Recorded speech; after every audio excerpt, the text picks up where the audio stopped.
sisihin ninyo mga sarili ninyo. Dahil ito, sa katangahan ninyo, parang nakuryente sila doon sa aking petisyon. parang nagpanik. Oo. Kasi alam nila na meron silang sipiat kung sa Bisaya pa. Oo. Mali. Ano yung sipiat? Oo, meron silang mali. Oo. Kasi ang pinaka-start talaga na mali doon ay yung standard under Committee Resolution 111 na ginamit nilang basihanan in dismissing the impeachment complaint of President Marcos. Basahin mo yung resolution doon. Yung ibang pakay ay hindi na naaayon kasi sa ating 1987 Constitution. Nang abuso kayo. Kaya nang abuso kayo, kami naman ng mga abogado, no, dudulog kami sa Korte Suprema kasi hindi na ninyo ginagawa kung ano ang dapat na gagawin sa impeachment complaint. Kaya kailangan kaming mag-file ng kaso sa Korte Suprema. Dahil ito sa katangahan ninyo, kaya huwag niyo kaming sisihin. Meron na rin yata silang parang mga pahayag na gusto na talaga nilang i-impeach, no? Yung mismong komite, ang pangalawang pangulo, tapos meron pang statement yung isa sa mga leader ng komite na kumpiyansa siya na enough yung boto para ma-impeach sa kabuuan ng Kamara ang pangalawang pangulo, pero bakit pa pinapatagal? Kaya nga meron pa nga question dyan yung iba dyan, like for example, si Congresswoman De Lima, I respect her, kaibigan kami na nagka-deal kami niyan in the past, no? Specifically doon sa Maguindanao Massacre, no? Ang problema kasi niyan, isa siya sa mga endorser sa second and third complaint. May mga iba ding mga congressman dyan na mga endorser din ng mga impeachment complaints. Bakit nandun sila sa Committee on Justice?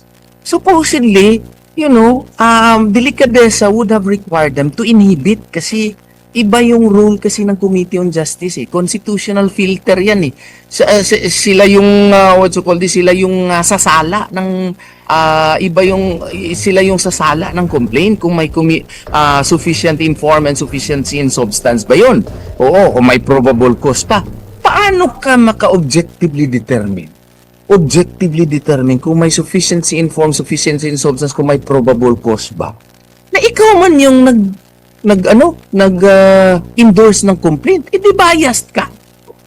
Kung biased ka, edi dapat wala ka doon. Sasabi ka sana, I would have to make a disclosure. I was the congresswoman who endorsed the third complaint. So for purposes of the discussion, I would voluntarily recuse myself from participating in the discussion so that the any and all proceedings would not be tainted by bias. Yun sana ang dapat ginawa. Yung mga endorser pa, mga pinakamaingay, which again, to my humble mind, is another ground of grave abuse of discretion amounting to lack or excess of jurisdiction. Yung may mga pronouncement pa sila that we have the numbers. Oh. Imagine that. Maliban sa numbers, attorney, meron pang pahayag na meron din silang mga ebidensya. Pero bakit kailangan pang patagalin kung may ebidensya naman? Precisely. Ang trabaho kasi ng Committee on Justice, no? Let me remind them, is yan sila they are supposed to evaluate a complaint. Their job is to evaluate the complaint, not manufacture one. Oo. Yan ang problema dito. Nagmamanufacture na sila through the issuance of the subpoenas para kung may makuha sila doon, idagdag nila. Hindi po pwede yun. Hindi po pwede kasi you are now acting like the investigator of the complainant, which should not be the case because they are the gatekeepers. They are not the evidence seekers. Yun ang aking tingin dyan. Opo. Dito naman tayo sa naging reaksyon ni Congressman Terry Ridon na sinasabing, quote-unquote, wala daw kayong legal personality. Sabi pa niya rito, their claim of taxpayer status as basis for standing is misplaced. Taxpayer suits are recognized only in cases involving the illegal disbursement of public funds. No such disbursement is involved in impeachment proceedings.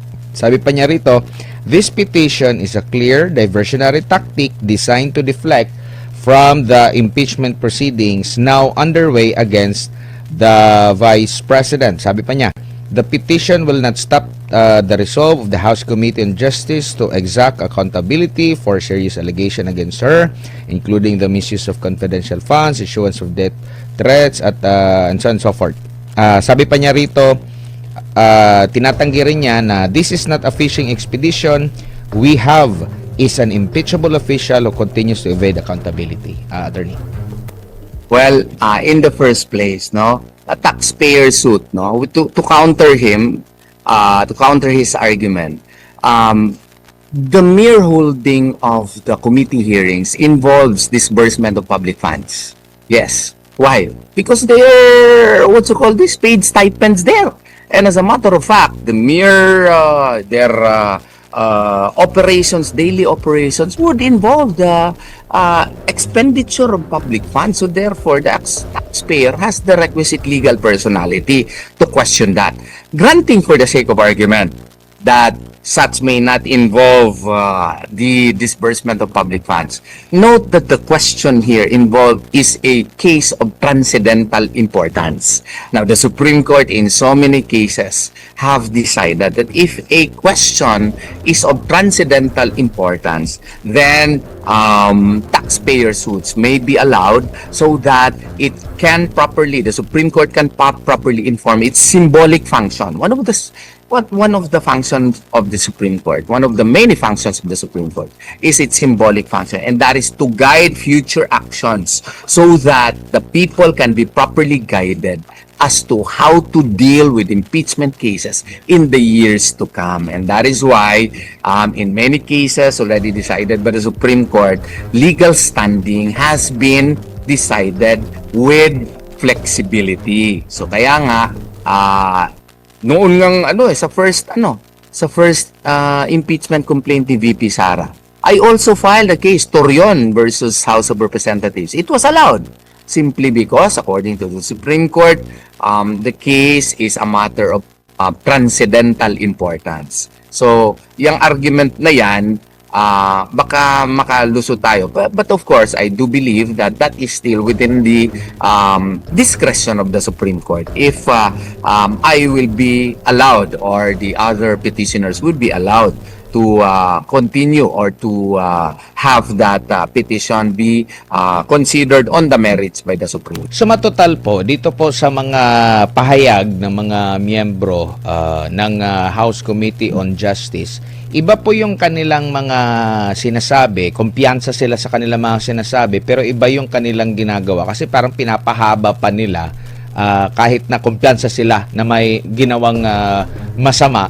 Kumbaga, ang simpleng pagkakaintindi kasi ng mga ordinaryong Juan de la Cruz attorney, nagdeklara ka na ng sufficiency, form, substance at grounds, tapos kaliwat kanan ng mga interviews na kumpiyansa kayo na talagang may nagawang kamalian ang pangalawang pangulo, pero iba yung ginagawa, pinapahaba pa. So ito ngayon yung question din, attorney. Yes. Alam mo, ang ibig lamang sabihin, parang nakuryente sila doon sa aking petisyon. parang nagpanic. Oo. Kasi alam nila na meron silang sipiat kung sa Bisaya pa. Oo. Mali. Ano yung sipiat? Oo, meron silang mali. Oo. Kasi ang pinaka-stark talaga na mali doon ay yung standard under Committee Resolution 111 na ginamit nilang basihanan in dismissing the impeachment complaint of President Marcos. Basahin mo yung resolution doon. Sabi nila, there are no ultimate facts that would constitute as impeachable crime in the complaint filed. O, tapos, there was no sufficient evidence daw, etc., etc. Yung standard na ginamit nila doon kay Presidente Marcos, dapat same standard dito kay VP Sara Duterte. Meron nga akong kaibigan na nandun sa kanyang Facebook account, kasama kami doon sa isang kaso. Sabi niya, ultimate facts may not necessarily involve all the necessary facts, all the perfection of a complaint because such may be remedied during trial proper. Ganun ba? O bakit yung kay Marcos? Detective daw yung complaint, i-dismiss nila kaagad. Oo. bakit dito hindi nila in-apply yun? O kung granting for the sake of argument na meron na ngang sufficient facts, meron ng sufficiency in substance, may probable cause na. Bakit pa kayo mag-mini-trial? Bakit pa kayo manguha mga hanap ng mga ebidensya kung malakas na pala ang kaso, no? Ang ibig sabihin yan, meron kayong ibang pakay. Yung ibang pakay ay hindi na naaayon kasi sa ating 1987 Constitution. Nang abuso kayo. Kaya nang abuso kayo, kami naman ng mga abogado, Attorney Torion, si Attorney Vic Rodriguez, si Attorney Jimmy Bondok, si Attorney JB Hinlo, si Attorney Raul Lambino, no? At iba pang mga abogado, si Attorney Martin Belgra, no? Dudulog kami sa Korte Suprema kasi hindi na ninyo ginagawa kung ano ang dapat na gagawin sa impeachment complaint. Kaya kailangan kaming mag-file ng kaso sa Korte Suprema. Dahil ito sa katangahan ninyo, dahil ito sa mga maling mga ginawa ninyo, kaya kami dumulog sa Korte Suprema. Kaya huwag niyo kaming sisihin. Sisihin ninyo mga sarili ninyo.